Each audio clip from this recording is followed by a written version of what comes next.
And we are live. Hello, ladies and gentlemen. This is Ruben Dua from the Dubb podcast Connection Loop. And today I have with me Steve Ramona. We're going to get into this idea that a podcast will change your life. Okay. And I can say that because I'm qualified to say that because a podcast has changed my life. This one, in fact, Connection Loop. So we've got an expert here with us. We're going to talk about monetization. We're going to talk about partnership development. We're going to talk about self-education, self-awareness.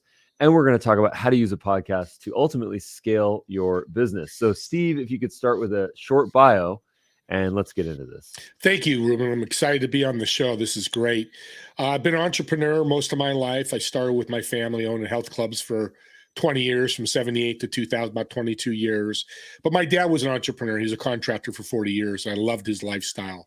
He'd come to my games at 3, go back to work, but able to fit his life into what he did.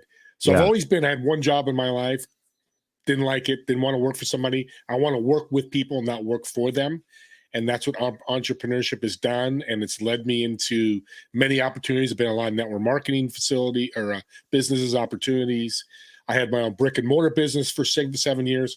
Great learning experience, having staff and dealing with all that. So I've kind of hit the gamut in my 61 years. And I love to take those resources and those experiences and help others.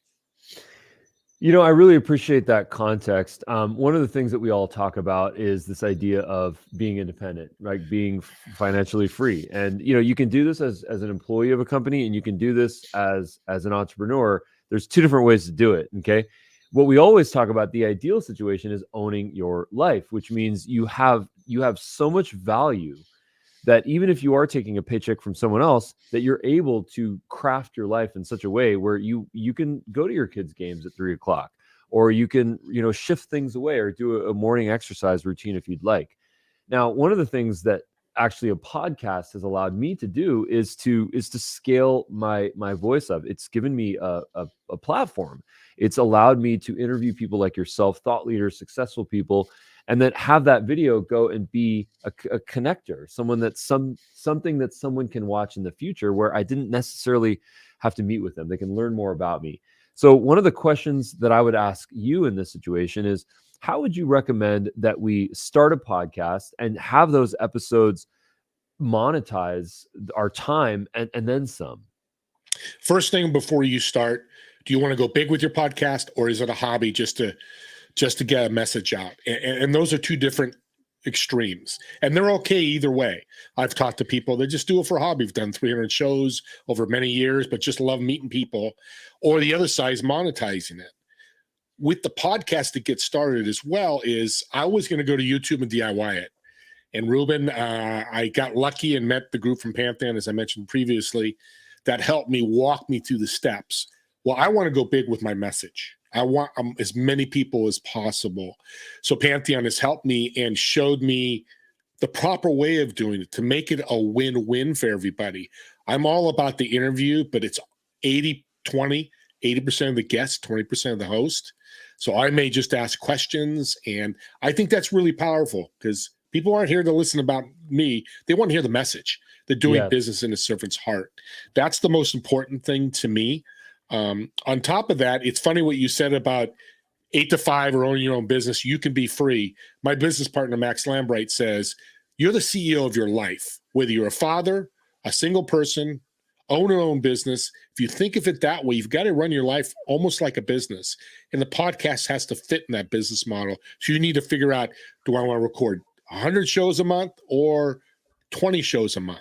Figure all that out, and it will change as you go. I started very slow. Now I do 30, 40 shows a month because I love doing it. Well, I mean, this is almost like your meeting replacement. Like you and I could have met and had a discovery call and met and learned about each other and shared notes, but we decided to talk for 5 minutes and then jump right into the podcast, which I think is my favorite way to do it. So that's awesome. We're aligned. Tell me about Pantheon. You mentioned that a couple of times. Yeah, Pantheon, which is Josh Tapp is the owner. What we do is we love to take the podcast and the person with the podcast and monetize it, but also build relationships. We use the disciples message. Jesus Christ, he had 12 disciples. Faith or not, we all know the story. He just shared with 12 disciples who shared it out to the world. We can do the flip side, Ruben. Hitler. That was a negative side, but he had 20 generals he worked with. Started the Holocaust and started World War II. Okay, you need those disciples in your business. And what a great way to find them is through your podcast. I meet you, Ruben, we connect, and we find an alignment. You could be, and I could be a disciple for each other. And I am already, because I'm a big Dubb fan, as you know. I share it with everybody. But having those people that evangelize your business, not just refer, but say, you need to go see Ruben with Dubb because, man, it's changed my business. I've connected with more people, so on and so forth. We teach people how to do that with a giver's mentality and then finishing up with the ask mentality. Here's 12 referrals. And then maybe 3-4 weeks later, you'll follow up. Hey, how'd the referrals go? By the way, Steve, I'm looking for this. Do you have anybody in your network that can help me? Or you've got a new offer coming or a new service. You can go out to these disciples and say, go out to your list and can you help me build? Josh has done so. He's done hundreds of thousands of dollars doing this over the years. He's proven it, but it's such a great way to make money. I share Dubb. I get an affiliate fee. I love doing it. Hey, the money's great. But the most important thing to me, it's a great tool. Or anything product or service you have out there, you should have some type of affiliate program. And the other thing about you were saying about building relationships, since my podcast, my network has grown 1,800 people because I keep track on the CRM. I've only done 140 shows. So doing a great show, giving referrals, connecting with people at their level, and being willing to serve them. People are more willing to work with you and start building that relationship. I always tell people, and we hear this all the time, the first woman I met, I'm not going to marry her the next day. I have to get to know her. I've got to smooth her. I got to do all the things in that relationship. There's no difference with business. Bring value. If you bring value to people, your level and your business level will increase. It's these are really, really good notes for people to listen to. One of the things that I wanted to kind of unpack is this idea of an affiliate program or a partner program. And, this is the thing about the affiliate industry is that there's actually a lot of negative perceptions on the affiliate industry because there's been historically so much fraud in it. And I remember the first time I think the first affiliate program that I ever developed was on a system called Share a Sale. And I don't know if they're still around.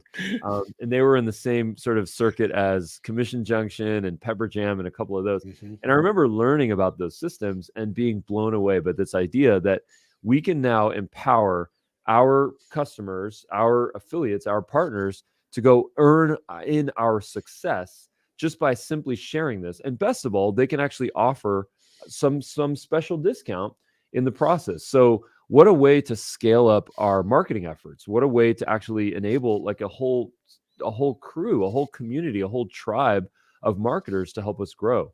And ever since then, I've rooted myself into this idea that success has to be shared. If you want to become a millionaire, you need to help 1 million people. You need to create $1 million in value for a number of your customers.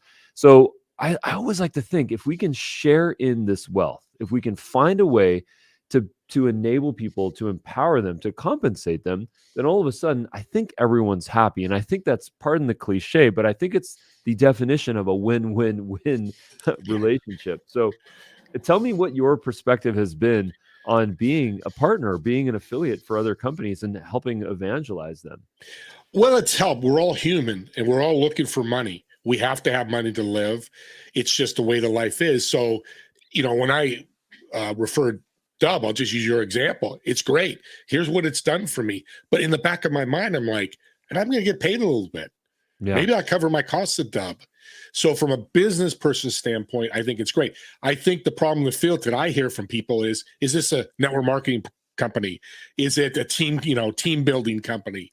No, this is all about sharing something you're very excited about and getting rewarded for it. Yeah. Well, okay, I've got an exciting announcement, and I actually have not told anyone outside of our company, and I want you to be the first person that has heard about this. Are you ready to hear this? I am. All right, this is our official public announcement. Dubb is going to be, we're beta testing this right now, but we're actually developing a referral program that allows anyone to have a downline, which is basically 2 tiers.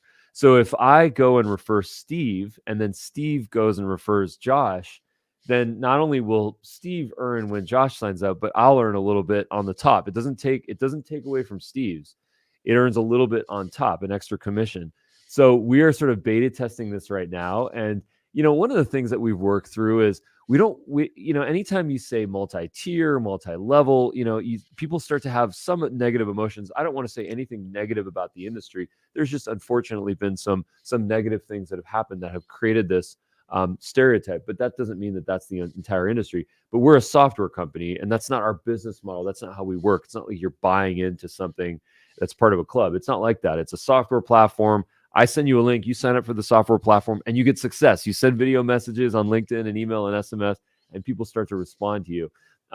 We're just trying to figure out a way to share the sunshine, because there's plenty to go around. Yeah. And I love that you said that, because people need to think that, I can't do an affiliate or a multi-tier. And you're right. There's awesome network marketing companies out there. There's some that have, so I want to put that out there, because I've been involved with 15 in my life. Yeah. And some are very good and some weren't. So, but that's anything that you get involved with. Can't beat that. But I love what you're doing, Ruben, because you're going, hey, how can we make it more of a win for my customer, my client? And that's the forward type thinking that more businesses need to do, especially coming out of COVID and all the fears that we're having. Let's take care of right to the root of it, our customer. If our customer's happy and something happens and I pull up my Dubb, it doesn't work, I know I've been taken care of for a year. I can go out to the support team and, hey, okay, we had a glitch here, try it now. Where if you don't take care of your customer, a bad thing happens, you're just out the door. Well, they've done this, this, and this, and they don't serve me. Their products and their service or product's not good. That just gives them a reason to go. But when you serve like this new 2-tier, Ruben, you're right on. Yeah. Yeah. Thank you for saying that. So stay tuned for that. We are going to be launching that pretty soon. I love this concept that we're exploring, which is doing business with a servant's heart. There is an old mantra that comes from ancient Hindu scripture, which is a master is a servant in disguise. And to sort of update that language into modern terms, a leader is actually a supporter in disguise. They don't care how much we know; they know how much we care. And I think that it's really interesting to understand that when you are in a position, let me explain something in a very interesting way that's totally relevant for me in my life. Over the weekend, I attended a instructor seminar for Jeet Kune Do. This is Bruce Lee's martial arts method, and it was like a 14-hour 2-day, just all day, full on martial arts experience. It was a lot of fun. It was really hard work. I was exhausted every day. My body's completely sore right now. And there was something that I noticed, and this is specifically my point. The higher up that you go with respect to the rankings of these teachers, of these martial arts teachers, you see and you feel more compassion, more empathy, more patience. You'll notice some of the younger instructors, they don't have any patience. They are like, no, that's not right. You're doing it wrong. Dude, fix this right now. There's zero patience. But as you start to see those people that have had that experience, that have gone through life, that have helped thousands, if not tens of thousands of students, you'll notice there's that compassion, that empathy. And I think that is the mantra that you live by, I think, which is, serve and to help people and to provide value. Take me through your perspective on this and your story and how you landed on this, because I adore it. Well, I love what you just said. Martial arts is a great lesson for businesses, right, from a leadership standpoint. And I had a guest on. He's a retired lieutenant colonel from the Army, Oakland McCulloch. And he said one thing is he teaches leadership, which I love. When I talk to somebody, I ask them, are you a leader? Yeah, I'm a leader. His first question is, who you're mentoring. If they say nobody, they're not a leader. Yeah. Because that's the stepping stone. I love what you said about the master becomes the servant, because we do. Somebody bypasses me, now I'm serving them. I got into servant part because of the Bible, and part because Think and Grow Rich, law of increase. How can you bring the law of increase to people's lives? I mentor business people, businesses all the time. What you got to do is when you meet somebody, how are you going to bring them value? It's got to be the top of your mind, not the sale, not, hey, I got to do the great presentation. I got to do this. How can me and Ruben get along? How can we help each other? How can we bring value? And it's been a life changer in the last 2 years of my life, because my network has grown. We say in my other business info, your network is your net worth. You have 2 people in your network, you can make a few bucks. But I got 8,000 people in my network. I'm connecting every day, either helping somebody, serving them, or somebody serving me. So it becomes the reciprocal. When you're in that, as I said earlier, the disciple program, when you've got this serving going back and forth, it's a game changer for business. Yeah. I really appreciate this. You mentioned Think and Grow Rich, Napoleon Hill. This is a must-read text for everyone. This is not a get-rich-quick book. That's not what this is. This is an old classic. This book is a mindset. It's a mindset book, and it can be applied to rich can be replaced to a rich living. It can be wealth, and that's obviously a big part of this, but it could also be living a rich life. And there's another book that was written by someone that I recently met called "Can You Really Think and Grow Rich?" And the author of this book is Rami El Batrawi, and I had a chance to interview him at his home. And it's basically like a homeless to billionaire story, and it's a very compelling story, and I cannot wait to share it on my YouTube channel, because we produced and we had a bunch of cameras, and it was a really great experience to kind of learn about this, how actually mindset can help you to get to a place of true success. And he's a living case study of that. Yeah. And I think one of my takeaways from this is this idea of your life is as big as you think it can possibly be. If you think about this for a second, all of the opportunities right now exist for you in your business. It's like the songs. Like, I can listen to one song right now and enjoy it, but all the songs that have ever been created exist out in there. I just have to choose to listen to one song at a time, right? The same thing occurs with opportunities and with pathways that lead us to success. We are making a choice to go on that pathway. We are making a choice to, quote unquote, listen to that song. If we simply change the choices that we're making and elevate those, they're bigger choices. They're more scale driven. They're more relationship driven. They're starting a podcast like yours, Steve, and monetizing it and building up a network of thousands of people, like real network. The benefits are exponential. So think and grow rich, because it works. It does, and it's worked for me. And it's interesting when you talk about building relationships and how the podcast is. I think about this all the time. You said earlier, me and you could have done a one-on-one meeting, got to know each other, but we get to share a one-on-one meeting with thousands of people. And that message, I call it the coffee shop syndrome, or I forget the other word. It's me and you are sitting in a coffee shop talking about leadership like we are now, and somebody leans their head over and goes, "Hey, Ruben, can you expand upon that message, that sentence you just said about leadership?" And that's what we're doing. Our coffee shop is our podcast, and our listeners are those people leaning over going, "Wow, look what Ruben and Steve said. I'm going to hear it again," or "I'm going to reach out to Steve," or "I'm going to reach out to Ruben and find out more." My 3 things I try to do in my podcast are inspiration, motivation, and education. You hit all 3, it's a home run. Hit 2 out of 3, it's really, really good. You hit 1, it's good. I always try to hit 3, but you know how podcasts go. You just never know. Yeah. Drop those again. So it's motivation, inspiration, and education. And then what's the difference between motivation and inspiration? Inspired, the story. They've got to inspire. They hear a story I've got a guest on my show. He's a paraplegic, and he just climbed a mountain in Ogden, Utah, 9,000 feet with the support of 20 people. He's paraplegic. But what he was trying to do was show that you can do anything with the support. That's inspired somebody. The motivation part would be, in that story, somebody heard it and reached out to me via email. Mother, her 16-year-old son is in a wheelchair. She goes, "You completely changed his life. He's motivated now to be a business consultant like my guest was."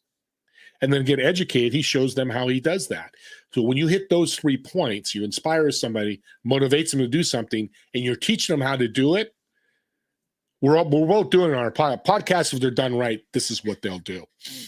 I think. Well, and I'll even add one which I think is maybe presupposed or self-evident, which is the entertainment component. Yeah. Because hearing you speak, Steve, it's entertaining. It's you're a great story. You're a natural great storyteller, and that's entertaining to me. So not only do I feel motivated, feel inspired, feel educated, but I'm also being entertained. So this is the evangelism of the podcast. Go start a podcast right now, guys. Use StreamYard if you want. Use Zoom. It doesn't matter. Just get started. Anchor is how we started. Anchor, this is owned by Spotify. That's a really great platform. Adobe Podcast is another one. There's so many out there, guys. There's so many out there. Yeah, and there's an update for, I don't know if you know this, but YouTube has taken over the podcast industry. Yeah. And that's something to think. The opportunity with podcasts has just gone exponential because what YouTube has done and my marketing team is doing, I'm getting 50 subscribers a day because now they can target, because they're getting all the demographics who's listening. Just talked to my team this morning. They're like, hey, we're excited. We're going to try other things. And can't do that with Spotify or Apple or iHeartRadio. They're just platforms which are great. And then the other news coming out is YouTube's going to make themselves a podcast platform where you can just do an audible, where you don't have to watch the video. You could just listen to the show, which will be a complete game changer because now it's following the platforms that have been so successful for all of us. Tremendous. There's so many different ways to do this. One of the things that I always talk about is this idea of repurposing, which is to take a long form conversation like this and to cut it into short forms to fuel your social media account. And what's really interesting is that because we've done this for so long, it's actually changed the way that I communicate. Now I communicate in bursts. I have this sort of mental timer where I want to say my point in about 60 seconds and then get out. That way this can be edited. And when someone's listening to this in real time, I'm not sort of going off on random tangents. I'm staying on task. 60 seconds, that's the number. In fact, I think that was about 60 seconds. Yeah, look at that. And you're right. I've done the same thing because, and again, when you're doing a podcast, again, like I said, 80-20 rule, you should be talking 20%. So I make sure I don't talk too much. And there's some podcasts out there, it's about the host. Joe Rogan, one of the top podcasts, he does things different. Here's the power of a podcast, Ruben. It is built around you, your personality, who you are. I'm outgoing, I'm energetic. You don't need to be that way. If you're an introvert, you could still do a podcast. I talked to a guy that does a 1-minute podcast. He just does it for 1 minute, and he's got like 300,000 followers because it's a 1-minute educational, boom, boom, boom, boom, done. That works for him. I do a 20, 25 minute. I think you do a little bit longer. You can build this and customize it to you, your message, your personality. I love that about a podcast. That's awesome. Thank you for saying that. Where can people connect with you? Yeah, you can connect me. Yeah, so you can get me on Twitter at OppBroker, OppBroker. LinkedIn, just Steve Ramona. You'll find me there. Those are the two places I sit. You can get me at my link, infone.co/SR1. That's INPHONE.co/SR1. And then connect with me anytime. Okay, great. And then tell me about Infone. So Infone is a product that my partner Ron Sullivan developed back in 2018. He saw business cards everywhere. So we know business cards get thrown away in brochures. Digital cards started coming about, but he wanted to build a digital card that's much more than that. So what we do, we have the ability to take your headshot or your logo, and when I meet somebody, they scan my QR code or I give them my Infone, they pull it up and they add it to their home screen of their phone. So now people have access to me 24/7. Sunday night, they could be watching a movie and click on my logo and go through my business because it's got buttons that shows all the different things I do with Infone. And they can click on one and watch a video, watch some of my Dubb videos that I have there, or they can connect with me via text, email, phone. But the powerful thing of that is we've built in a network button. So in my referral network button, I have 50 business partners that I work with and growing. So every time I share my Infone, guess what? My whole network goes with me. With a click of a button, they have access to my chiropractor, credit repair, supplement company, whatever that may be. Just last month, I had 700 new connections using Infone. Tremendous. Tell me about the law of increase. It's got to be a mindset. It's not something you speak, but You're walking through the grocery store. Here's a perfect example of law increase. You're walking through the grocery store and you're taller, and the gentleman's trying to reach, older man's trying to reach a can up there. You grab it. You gave that gentleman the can. He smiles at you, thanks you. I'll give you a perfect example. I was at a music festival Saturday here in one of our towns, and this older couple was leaving and she couldn't get her chair folded. I walked over and I folded her chair. They both looked at me, hugged me, and said, "Thank you so much. We have so much trouble with this chair. We really appreciate you." I gave them the law of increase. Did I make money? No. Did I tell them about my business? No. But you know what I did, Ruben? I changed my universe. Something's going to happen. I don't think law of increase or serving has a scoreboard. If you think that way, it'll never work for you. I give you 2 referrals, Ruben. You got to give me 2 back. Never think of it that way. Always think about bringing value, bringing that law of increase. How can you make somebody better, whether personally or professionally? And everything out there is going to change for you. And we just don't know when, but that's okay. When it does, sometimes it's pretty big, which has happened to me. There's this conflict. There's this problem that a lot of people suffer from, which is when they're trying to grow their business and when they feel some level of fear or uncertainty or doubt or maybe desperation, that it's hard for them to tap into this idea of being generous and to paying it forward and to investing into others. And this is maybe called a scarcity mindset. I don't say that from a place of judgment because I've been there and I know exactly what that feels like. It's very hard to think about someone else when you're trying to survive. I mean, you're just trying to get oxygen and provide for your family. And the last thing you can do is to spend 10 minutes helping someone else.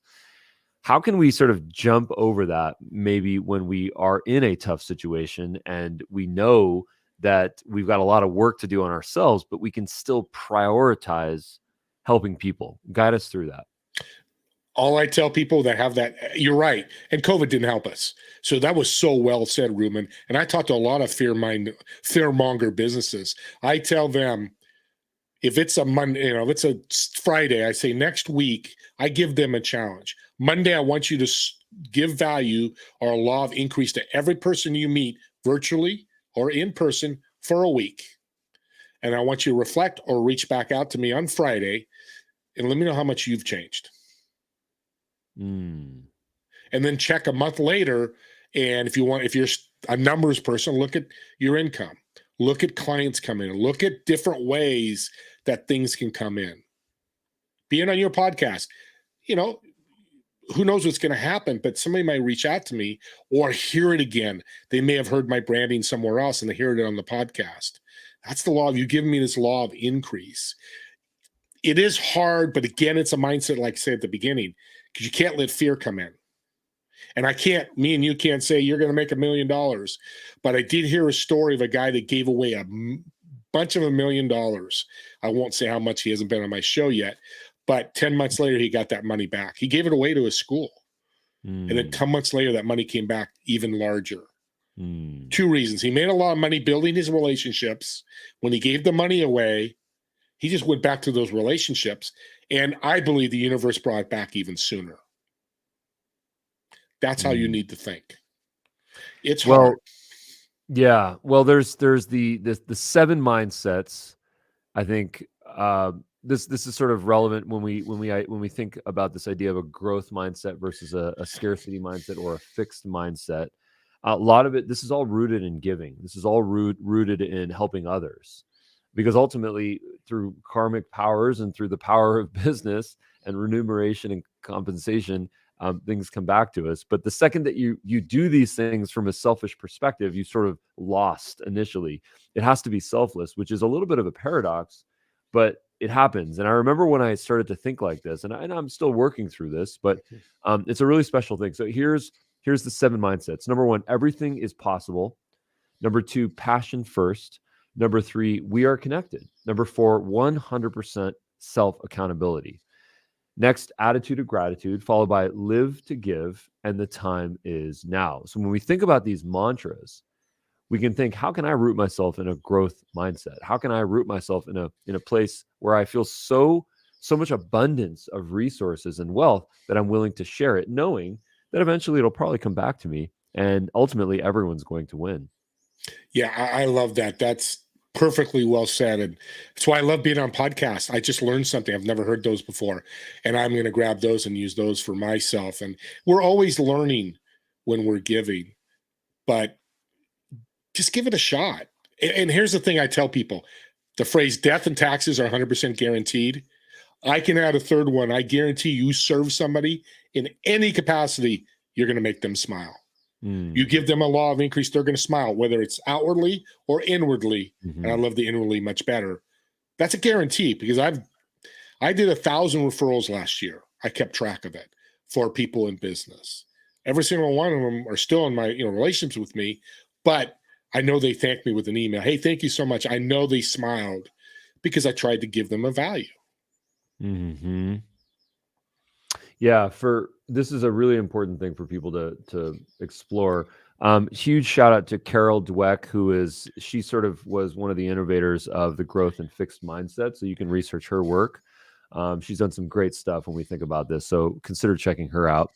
One of the other things that I would love to explore with you is this idea of how do we mentioned monetizing a podcast, right? But how do we actually get a prospect to go to a client from a podcast? What are the actual hands-on sort of tactical things that we can do with an episode? Let's say that you interview a prospect. Let's say that you interview someone that you want to potentially do business with.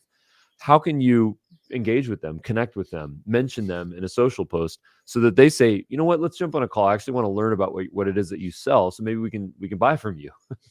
Well, it goes back to the content. If it's good content, because it's not going to be for everybody. Like this podcast won't be for everybody. Some people will listen. It didn't affect them in any way. So it starts with content.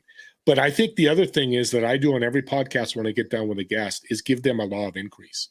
As I'm listening to the show, as you're doing the same thing, I'm thinking of people I can connect with, people that could help them or they can help others, because that's a referral as well. If somebody can help somebody in your network, that's a fantastic referral. It's a win for everybody. Again, like you said earlier, win, win, win. So now you have the opportunity to do that. So when I do that, then it's the opportunity of asking down the road what I'm looking for. Ruben, inevitably, everybody asks me that. Man, you give me so many referrals. How can I help you? Well, that just opened a door for that collaboration. Now, I'm not selling them. Hey, you need to buy info or you need to come to Pantheon. No, it's how can I help? And maybe they are a fit and maybe they're not. But I always say somebody knows somebody. So, and you said earlier about having opportunities. Never pass an opportunity to meet somebody. Whether they do the same thing you do or not, meet with them. The collaborations could be incredible, or it could be you just met a new friend. There's nothing wrong with that. Now, you guys had a Pantheon live event in Salt Lake City, Utah. What was that? Did you have a chance to attend that? I noticed that on the website. Was it sort of a conference to get all the podcasters together, or what was that? No, actually, we recorded sessions for 2 days. So we had 10 guests. We've done this twice, January and then in April, I think was the last one. So we have 10 guests that come. We record all our shows. So these guests get 20 recordings. But here's the power of it. We do a mastermind. So in the morning, half the podcast host will record the shows. The other half is masterminding with the guests. And then in the afternoon, it flips. So we have 2 days of masterminding with these new people we met, and the referrals were flying out the door. Oh my God. One of the ladies that joined us last event is now working with us, and they increased their offer like 10 times, and they're getting clients. Masterminds are one of my favorite because such a great way of like-minded people to be together and help each other and serve each other. Okay, and then speaking of monetization, I was just checking out this is Pantheon.fm, right? And as I understand it, this is sort of a network of podcasters. I noticed the call to action is to submit an application. So what does that look like when you submit the application? Are you sort of approved if you have a certain metric? And then is there a fee to join this? How does that work? Yeah, there is a fee. What we're doing now with the applications, or people can reach out to me, is we're doing this Thursday is a meeting with Josh, and he goes over the program. It's 6 months for 10,000. I did it, and I would do it again and again because of the growth I've got. But we want like-minded people. We want the best people, the givers of the world, to be part of this community. So that's where the application comes in, that we want to make sure. And they have a high ticket offer. We're looking for that network marketer that sells Amway. That's a whole different animal. But we're looking for that person that sells a high ticket offer that wants to get 30 high quality referrals with high quality people that have done really well in their career and professional business. Very cool. Well, Steve, listen, I wanted to thank you for being on the show. Usually the episodes are about 30 minutes we went over because I really appreciate what you're saying. And tell us more. Where you mentioned some of your social channels before, but just give us a quick reminder where we can connect with you, learn more, and eventually buy from you. Yeah, awesome. Steve Ramona at LinkedIn, StevRamona. I almost didn't say my last name. At Twitter at OpBroker. You can find me also too on Facebook there.